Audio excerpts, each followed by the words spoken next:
সিদ্দিকী নাম শুনেছেন কি গো? আল্লাহ রাব্বুল আলামিন যাকে সম্মান দান করে, ওয়াতিযু মান তাশা ওয়া তুযিল্লু মান তাশা বিয়াদিকাল খায়র ওয়া হুয়া আলা কুল্লি শাইইন কাদির। আল্লাহ পাক যাকে ইজ্জত দান করবে, সারা ওয়াল পৃথিবীর মানুষ যদি তাকে ঠাং ধরে নামাতে চায়, আল্লাহ বলছে তুমি যত ঠাং ধরে নামাও না কেন, রাতের অন্ধকারে তাহাজ্জুদের নামাজে আমার কাছে চেয়ে নিয়েছে আব্বাস।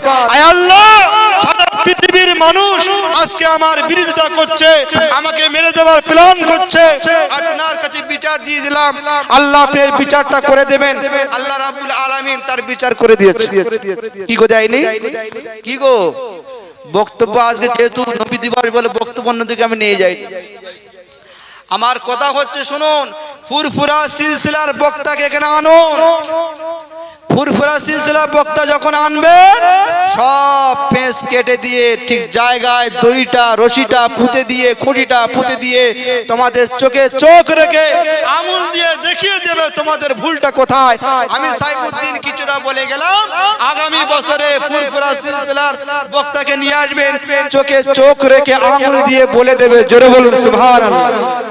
আল্লাহ রাব্বুল আলামিন দুনিয়াতে যে মাটি সৃষ্টি করেছেন, এই মাটি থেকে আল্লাহ পাক আপেল গাছ তৈরি করেছেন, লেবু গাছ তৈরি করেছেন। আল্লাহ পাক বিভিন্ন রকমের ফল ফুলকে আল্লাহ পাক সৃষ্টি করেন, ধান গম থেকে শুরু করে বেগুন পটল, এমন করে আল্লাহ পাক অনেক কিছু সৃষ্টি করেছেন। লেবুর স্বাদ কিন্তু কাঁঠালের মতো লাগবে না, কাঁঠালের স্বাদ লেবুর মতো লাগবে না, আপেলের স্বাদ কিন্তু কলার মতো হবে না।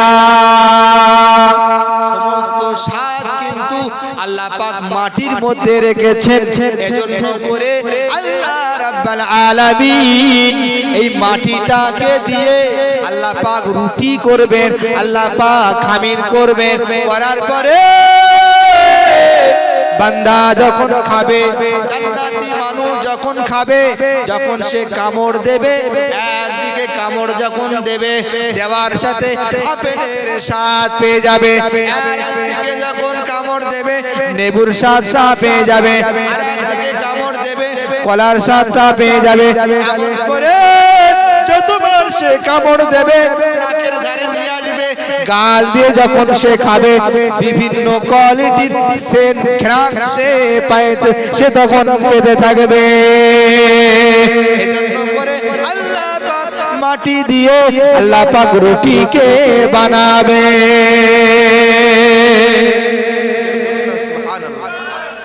এজন্য আল্লাহ রাব্বুল আলামিন মাটি দিয়ে রুটি করবেন, সমস্ত স্বাদকে আল্লাহ পাক একত্রিত করবেন, করার পরে আল্লাহ রাব্বুল আলামিন এই রুটিটা বিশ্ব নবীর বিবাদে যারা থাকবে জান্নাতি ব্যক্তি, আল্লাহ পাক তাদেরকে নাস্তা দেবেন। জোরে বলুন সুবহানাল্লাহ। এক একজনের তাফসীর কারক লিখেছেন, এক একজন ব্যক্তি ৮০,০০০ প্লেট ভুর গেলে মানরা ৮০,০০০ প্লেট নিয়ে একজন ব্যক্তিকে দেবে। ৮০,০০০ প্লেট, ৮০,০০০ প্লেট একজন ব্যক্তিকে আল্লাহ পাক নাস্তা দেবে। তাহলে বলুন, যত জান্নাতে যত মানুষ থাকবে আল্লাহ রাব্বুল আলামিন সমস্ত মানুষকে এইভাবে নাস্তা করাবেন। জোরে বলুন সুবহানাল্লাহ। তাফসীরকারক তিনি আরো লিখেছেন যে যখন খাওয়া হয়ে যাবে, খাওয়া হয়ে যাওয়ার পরে একজন বলবে, যখন গুছানো হবে সেই সময় বলবে কিছু সামান রেখে যাও, কিছু প্লেট রেখে যাও। কেন? যদি আমার কোনো বন্ধু আসে জান্নাতে, একজন বলবে আল্লাহ যে যদি কোনো বন্ধু আসে তাকে তো নাস্তা দিতে হবে, কিছু রেখে যাও। আল্লাহ রাব্বুল আলামিন তখন বলবে ওদেরকে বলে দাও, তোমার যত মেহমান যত অতিথি যত আসবে তাদেরকে তোমার মতো ৮০,০০০ করে প্লেট তাদেরকে দেওয়া হবে। জোরে বলুন সুবহানাল্লাহ। আল্লাহর নবী বিশ্ব নবী হাবিবুল্লাহ জনাবে মুহাম্মাদুর রাসূলুল্লাহ বলেছেন জান্নাতে মানুষ যত খাক না কেন, যত সে পান করুক না কেন, যত খাদ্য খাক না কেন, আল্লাহ নবী বলছেন সেখানে পায়খানা পেশাব হবে না। পায়খানা পেশাব হবে না। বলুন তো আপনি আজকের দুপুরে রাত্রে খাবেন, খাওয়ার পরে যদি 2 দিন 3 দিন ধরে খেলেন, খাওয়ার পরে যদি পায়খানা না করেন তাহলে কেমন হবে গো? হ্যাঁ কেমন হবে? অবস্থা ঢিলা হয়ে যাবে। জান্নাতে একবার ঢেকুর উঠবে, কি উঠবে? ঢেকুর ওঠার সাথে সাথে মিশকে আম্বারের মতো সেনবার হবে, সাথে সাথে আল্লাহ পাকের হুকুমে হজম হয়ে যাবে। জোরে বলুন সুবহানাল্লাহ, দরুদ শরীফ আল্লাহুম্মা সাল্লি আলা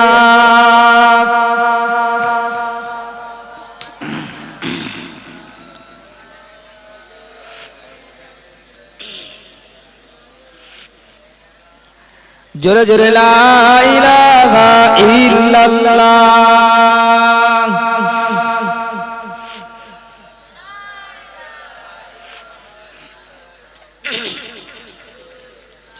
কলমা লা ইলাহা ইল্লাল্লাহ, লা ইলাহা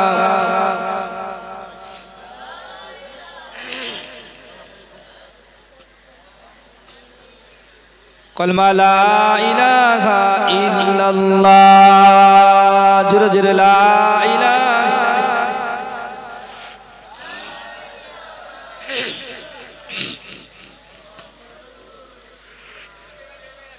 হাসবি রব্বি জাল্লাল্লাহ মা ফি কলবি গায়রুল্লাহ, নূর মুহাম্মদ সাল্লাল্লাহ হাকে লা ইলাহা ইল্লাল্লাহ, লা ইলাহা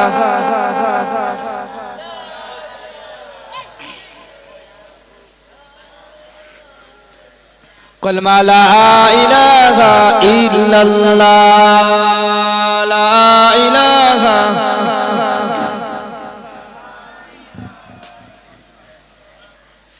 মুহাম্মাদুর রাসূলুল্লাহ। আল্লাহুম্মা সাল্লি আলা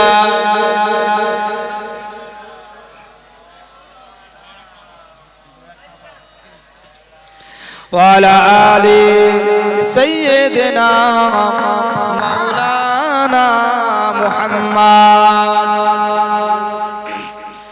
খুশিতে ভরা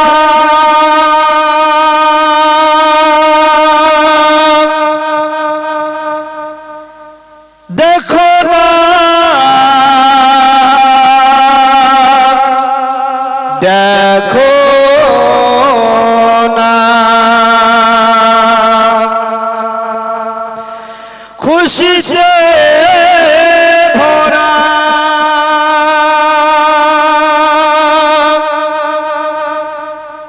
খাপড়া দেখো না, দেখো না, খুশিতে ভরা কবুল করো গো আল্লাহ তাআলা, কমিটি দে মনের বাসনা, ছোট ছোট বালক বালিকা, ছোট ছোট বালক বালিকা, কচি কাঁচা হামদনা পড়েছে এই জলসাতে, তারা তারা খুশিতে ভরা খাপড়া ভুইড়া খাপড়া দেখো না, দেখো না, নবী দিবস জলসাতে এ নবী দিবস জলসাতে আল্লাহর ঘরে কেনার জন্য এই প্যান্ডেল ভাড়া দেওয়ার জন্য এই মাইক সেট ভাড়া দেওয়ার জন্য যারা দান করেছে এ জলসাতে দান করেছে যারা যারা হাসরের মাঠে আরশের ছায়া পাই জানো তারা তারা খুশিতে ভরা দেখো না দেখো না খুশিতে ভরা আল্লাহুম্মা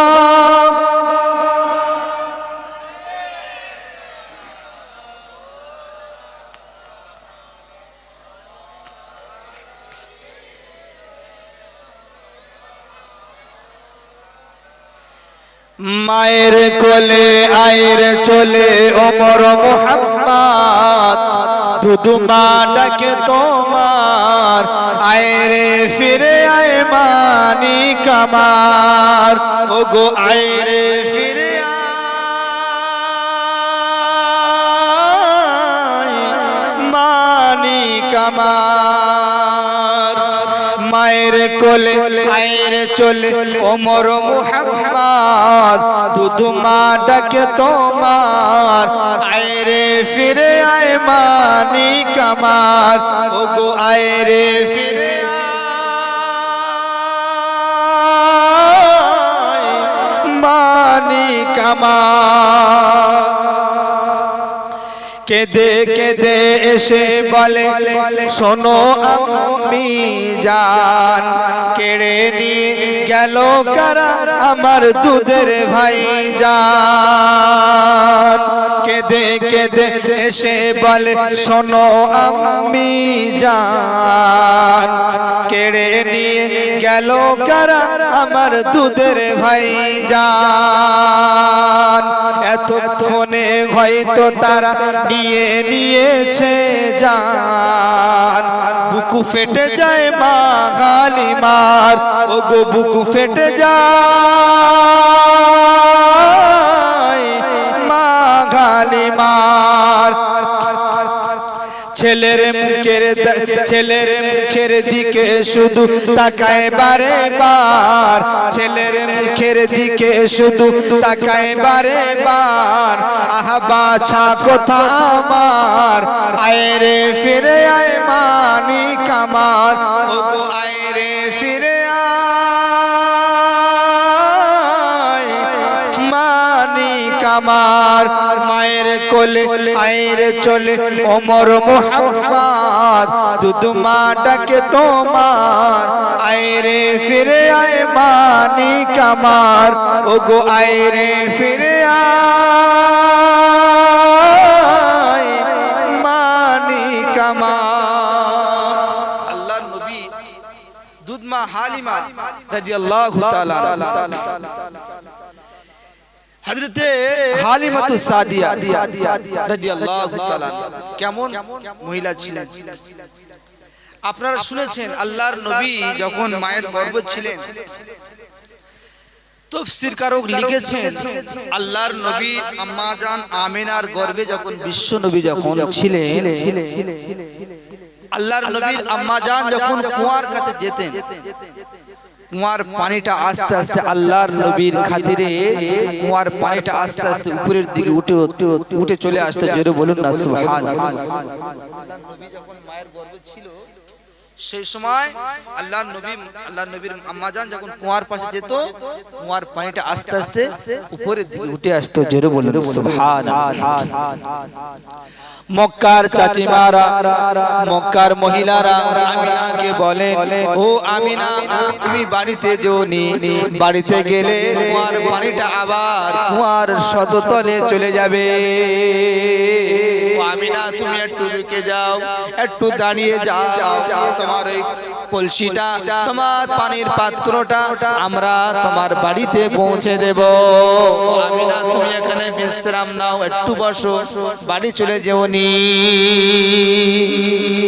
মেরা মক্কার মেরা কুয়া থেকে পানি নিয়ে অবশেষে আল্লাহ নবীর আম্মা জানের কলসিটাকে নিয়ে আল্লাহ নবী আম্মা জানের বাড়িতে পৌঁছে দিতে। জোরে বলুন সুবহানাল্লাহ। আম্মা জান আমেনা বর্ণনা করেন, আমার শিশু মুহাম্মদ যখন আমার গর্ভে ছিল, আম্মা জান আমেনা বলেন মাঝে মাঝে আমি রাত্রে স্বপ্ন দেখতাম। স্বপ্নতে আমি দেখেছি আমার দেশে মোবারক থেকে একটা নূরের ঝলক আসমানের দিকে চলে যায়, পূর্ব দিকে, পশ্চিম দিকে, উত্তর দিকে, দক্ষিণ দিকে, এমন করে আলোটা ঘুরতে থাকে।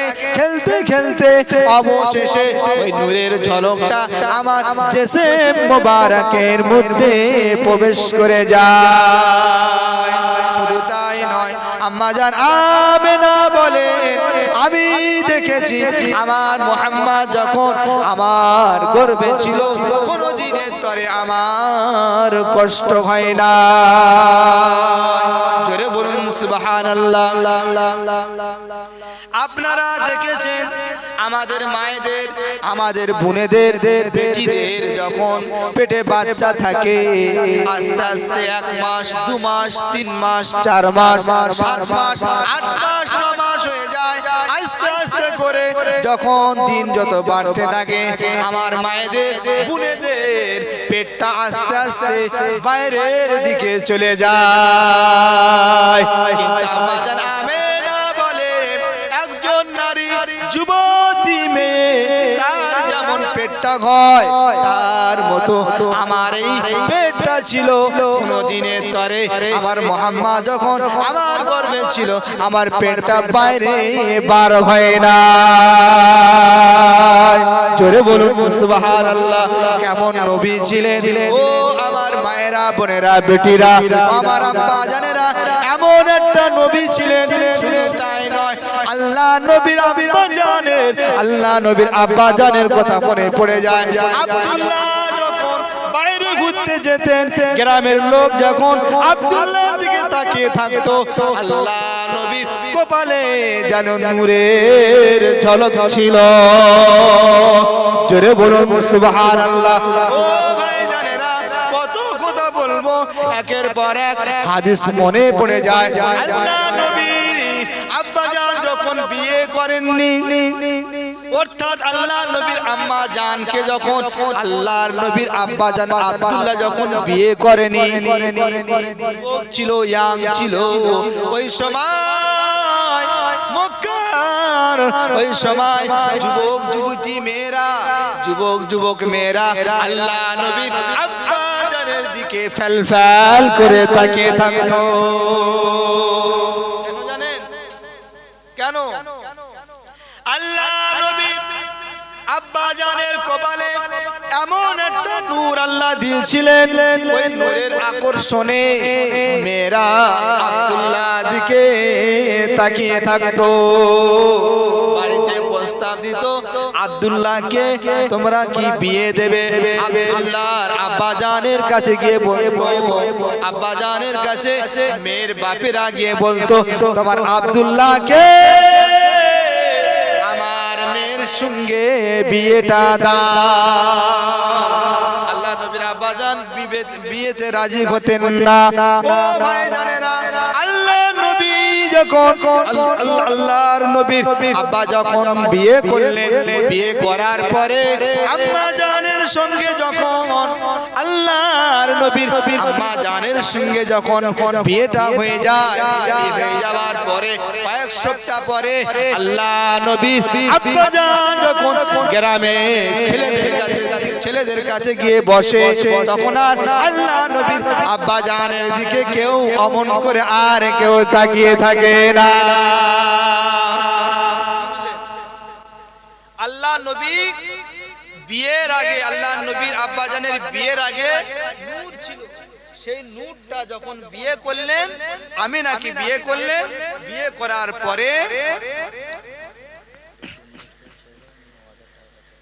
আল্লাহর নবীর আব্বাজান যখন বিয়ে করলেন, বিয়ে করার পরে ওই নূরটা আল্লাহর নবীর মানে আম্মা জানের জিসম মোবারকে চলে গিয়েছেন। জোরে বলুন সুবহানাল্লাহ। আকর্ষণ তো নেই, আকর্ষণ কোনটে? নূরে। আব্দুল্লাহ তখন মানুষ, কিন্তু আব্দুল্লাহ নূর ছিল, সেই নূরটা বিয়ে হবার পরে এক সপ্তাহ পরে দেখছে আর নূর নেই। নূরটা কার শরীরে চলে গেছে? আমিনার শরীরে চলে গেছে। জোরে বলুন সুবহানাল্লাহ। যারা বলে আল্লাহর নবী মাটির তৈরি, কিসের তৈরি? কি গো, কি বলে না? শুনে নেন, আল্লাহ নবীর আব্বা জানের কপালের নূর বিয়ের পরে খুঁজে পাওয়া যায় না। নূরটা কোথায় গেল? আমিনার গর্ভে এসে আল্লাহ নবী যখন আম্মা জানের গর্ভে যখন আসলো, গর্ভে আসার পরে আম্মা জান আমিনা বর্ণনা দিলেন একের পর এক, একের পর এক, একের পর এক নূরের বর্ণনা তিনি দিলেন। ও ভাইরা, বোনেরা, বেটিরা, আমার আব্বা জানেরা, আল্লাহ নবী যখন দুনিয়াতে আসলেন, আসার পরে আম্মা জান আমিনা বলে আমার মুহাম্মদ যখন আমার গর্ভ থেকে দুনিয়াতে এসেছে, আসার পরে আমি দেখছি পূর্ণিমার চাঁদটা যেন আমার কোলে ধরা দিয়েছে। জোরে বলুন সুবহানাল্লাহ। শুধু তাই নয়, রাসূলের কটা কথা বলবো। ও ভাইরা, বোনেরা, বেটিরা, আল্লাহ বর্ণনা করেন আল্লাহ নবীকে যখন তাইমারা নিয়ে গেলেন, নিয়ে যাবার পরে আল্লাহ নবীকে নিয়ে যাবার পরে ছোট্ট যে গাধাটা ছিল, কেউ বলেছে গাধা, এই গাধাটা দুর্বল ছিল, দুর্বল গাধাটা শক্তিশালী হয়ে যায়। শুধু তাই নয়, বাড়িতে নিয়ে যাবার পরে আম্মা জান হালিমাতুস সাদিয়া বর্ণনা করেন খেজুরের গাছে খেজুর ছিল না, খেজুর গাছের খেজুর ঠিক মতো ছিল না, বাটে দুধ ছিল না, ছাগলের বাটে দুধটা ছিল না, ঠিক মতো খেতে পারতো না। আল্লাহ নবীকে আনার পরে আম্মা জান হালিমা বলেন সবটা পরিপূর্ণ হয়ে যায়। জোরে বলুন সুবহানাল্লাহ। আল্লাহর নবী কেমন নবী ছিলেন? আল্লাহ পাক তানাকে সৃষ্টি করেছেন ওয়ামা আরসালনাকা ইল্লা রাহমাতাল লিল আলামিন, জগতের আলামিনের রহমত করে পাঠিয়েছেন। এবং আউয়ালু মা খালাকাল্লাহু নূরি, এবং সর্বপ্রথম আল্লাহর নবীর নূরকে আল্লাহ পাক সৃষ্টি করেছেন। জোরে বলুন সুবহানাল্লাহ। কি সৃষ্টি করেছেন? নূরকে আল্লাহ পাক সৃষ্টি করেছেন। আর একটা জিনিস আমরা যেটা জানি ভাইজান, আপনারা শুনেছেন আল্লাহ রাব্বুল আলামিন বিশ্ব নবীকে কত ভালোবাসতেন। আল্লাহর নবীর ভালোবাসি বলে আমরা কিয়াম সালাম করি, ঠিক কিনা? একটা তথ্য বলবো, যদি বলেন বলে শেষ করব। বলবো কি? হাতে আংটি দেখছেন, হয়তো আমার গলাটা খারাপ হয়ে গেছে, কাটা কাটা কথা হচ্ছে। আল্লাহ পাক এতক্ষণ যে সমস্ত কথা বললাম হাদিস কোরআন থেকে, এই দেখেন এই আংটি দেখছেন, আল্লাহর নবীর হাতে আংটি ছিল। কি ছিল? আংটি। দেখুন আংটি থেকে কিয়ামের দলিল দিচ্ছে। কিসের দলিল? কিয়ামের দলিল নিয়ে যান, আংটি থেকে দিচ্ছে, অন্য কোন যেতে হবে না। কিয়াম ইয়া নবী সালাম আলাইহি যারা করে না, ইশক মাহাব্বত ভালোবাসা কোন ছেলে থেকে হয়। সলিমউদ্দিনের ছেলে আর কলিমউদ্দিনের মেয়ে, ভিখারির মেয়ে আর কোটিপতি ঘরের ছেলে, এখন প্রেম হয়েছে, প্রেম মহাব্বত ভালোবাসা। শুনুন, এমন প্রেম হয়েছে অবশেষে বাগনানের রেজিস্ট্রি অফিসে গিয়ে বিয়ে করেছে। আচ্ছা বলুন তো, 18 বছর বয়স হয়ে গেছে ছেলের এবং মেয়ের, বলে মিয়া বিবি রাজি তো क्या करेगा काजी? কি গো, মিয়া বিবি রাজি তো क्या करेगा काजी? আমার মেয়ে তোমার ছেলে, এখন প্রেম প্রীতি হয়ে গেছে, কিচ্ছু করার নেই। এখন বলছে বাপ যদি আমাদেরকে ছাড়িয়ে দাও তাহলে নাই বিষ খাবো, নাই গলায় দড়ি দেবো, নাই বাগনানে গিয়ে টেনে মাথা দিয়ে দেবো। ঠিক কি না? তাহলে মহাব্বতের কোনো দলিল হয় না। ভিখারির মুচির ছেলের সঙ্গে কোটিপতির ছেলের প্রেম হতেই পারে, কিছু করার নেই, জামানা এমনটাই। কারণ মহাব্বতের কোনো দলিল নেই। কলিমুদ্দিনের ছেলেটা দেখতে বলে, সলিমুদ্দিনের মেয়েটাও দেখতে ভালো, কিন্তু গরিব আর অসহায় ভিখারি আর দেখার কোনো দরকার নেই। প্রীত হয়ে গেছে, নিয়ে পালিয়ে চলে গেছে মালদায়। তো অনুরূপ ভাবে মহাব্বতের দলিল নেই। আল্লাহ নবী একজন সাহাবীকে ডাকলেন, ডাকার পরে আল্লাহ নবী আংটিটাকে নিয়ে আল্লাহ নবী বললেন, এই আংটিতে লিখে নিয়ে এসো লা ইলাহা ইল্লাল্লাহ, লা ইলাহা ইল্লাল্লাহ। আল্লাহ নবী কি বললেন? আংটিতে লিখে নিয়ে এসো লা ইলাহা ইল্লাল্লাহ। হযরত আবু বকর সিদ্দিক আংটিটা নিয়ে গেলেন, নিয়ে যাওয়ার পরে স্বর্ণকারের কাছে গেলেন, যাওয়ার পরে আল্লাহ নবী বললেন লা ইলাহা ইল্লাল্লাহ লেখো। আবু বকর সিদ্দিক লিখলেন লা ইলাহা ইল্লাল্লাহ মুহাম্মাদুর রাসূলুল্লাহ সাল্লাল্লাহু আলাইহি ওয়াসাল্লাম। আচ্ছা বলুন তো, আল্লাহ নবী কি বলেছে? লা ইলাহা ইল্লাল্লাহ, তারপরে আমার নাম মুহাম্মদ লিখতে বলেছে? কিন্তু আবু বকর সিদ্দিক রাদিয়াল্লাহু তাআলা আনহু কি করলেন? লা ইলাহা ইল্লাল্লাহ এবং তারপরে কি লিখলেন? মুহাম্মাদুর রাসূলুল্লাহ সাল্লাল্লাহু আলাইহি ওয়াসাল্লাম। তাহলে এক্সট্রা কাজ করলো না? কি গো, এক্সট্রা কাজ করেছো তো? আল্লাহ নবী কি বলেছে? তুমি লিখবে লা ইলাহা ইল্লাল্লাহ, আর লিখেছে কি? লা ইলাহা ইল্লাল্লাহ মুহাম্মাদুর রাসূলুল্লাহ সাল্লাল্লাহু আলাইহি ওয়াসাল্লাম। আল্লাহ নবীর কাছে এসে আংটিটা দিলেন, ইয়া রাসূলুল্লাহ, ইয়া হাবিবাল্লাহ, হুজুর আপনি বললেন লা ইলাহা ইল্লাল্লাহ লিখতে, লিখে নিয়ে এসেছি। আল্লাহ নবী আংটিটা দেখলেন,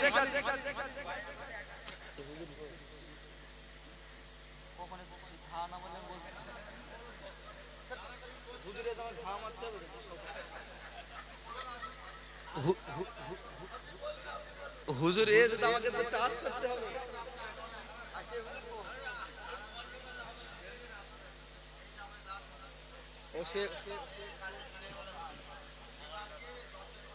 আচ্ছা বলবে আমার হুজুর বাকি আমাকে একবার। আচ্ছা ঠিক আছে, যাই হোক হুজুর পিছনে বসে আছে চুরি করে, আমি কি জানবো? আমাকে তো বলতে হবে। তোমাদের ইমাম সাহেব হুজুর আল্লাহ পাক হায়াত দারাজ করুন, আমি তো জানি না, আমি আমার মতো বলছি। যাই হোক, কথা হচ্ছে আল্লাহ নবী বললেন লা ইলাহা ইল্লাল্লাহ লিখতে, লিখেছে কি? লা ইলাহা ইল্লাল্লাহ মুহাম্মাদুর রাসূলুল্লাহ সাল্লাল্লাহু আলাইহি ওয়াসাল্লাম। আল্লাহ নবী আংটিটা দেখে আবু বকর সিদ্দিকের দিকে তাকিয়ে থাকলেন, হে আবু বকর, লা ইলাহা ইল্লাল্লাহ মুহাম্মাদুর রাসূলুল্লাহ এটা নাই লিখলে, কিন্তু পাশে তোমার নাম, এই নামটা কেন লিখলে? আল্লাহ নবী বলেছে এক, নবী পাক সাল্লাল্লাহু আংটি দেখে দেখছেন লা ইলাহা ইল্লাল্লাহ মুহাম্মাদুর রাসূলুল্লাহ প্লাস আল্লাহ নবীর নামের নিচেই আবু বকর সিদ্দিকের নাম লেখা আছে। জোরে বলুন না সুবহানাল্লাহ। দেখেন মহব্বত, দেখেন কেমন। আল্লাহর নবী, আল্লাহ নবীর কাছে জিবরাইল সাল্লাম আসলেন, আল্লাহ পাক পাঠিয়ে দিলেন, হে আমার জিবরাইল চলে যাও, আমার নবীকে, আমার হাবিবকে, আমার দোস্তকে আবু বকর সিদ্দিক মহব্বত করে ভালোবেসে লা ইলাহা ইল্লাল্লাহ আল্লাহ নবী লিখতে বলেছেন। আর লা ইলাহা ইল্লাল্লাহর পরে মুহাম্মদ এই নামটা যখন লিখেছে মহব্বত করে, প্যার করে, ভালোবেসে, আল্লাহ নবী তো লিখতে বলেনি, কিন্তু আমি আল্লাহ এত খুশি হয়ে গেলাম, এজন্য আমি আল্লাহ রাব্বুল আলামিন আবু বকরের নামটা নিচে লিখে দিলাম। জোরে বলুন সুবহানাল্লাহ। এজন্য করে আল্লাহ নবীকে আমরা সালাম জানাই, মহব্বতের কোনো দলিল হয় না, নবীকে ভালোবাসি বলে সালাম করি, ঠিক কিনা? আল্লাহ পাক আমাদের প্রত্যেককে শোনার থেকে বেশি বেশি আমল করার তৌফিক আল্লাহ আমাদের সকলকে দান করে, আল্লাহুম্মা আমিন। আমি যতক্ষণ কথা বললাম, আমার কথাতে যদি কেউ ব্যথা পেয়ে থাকেন, কষ্ট পেয়ে থাকেন,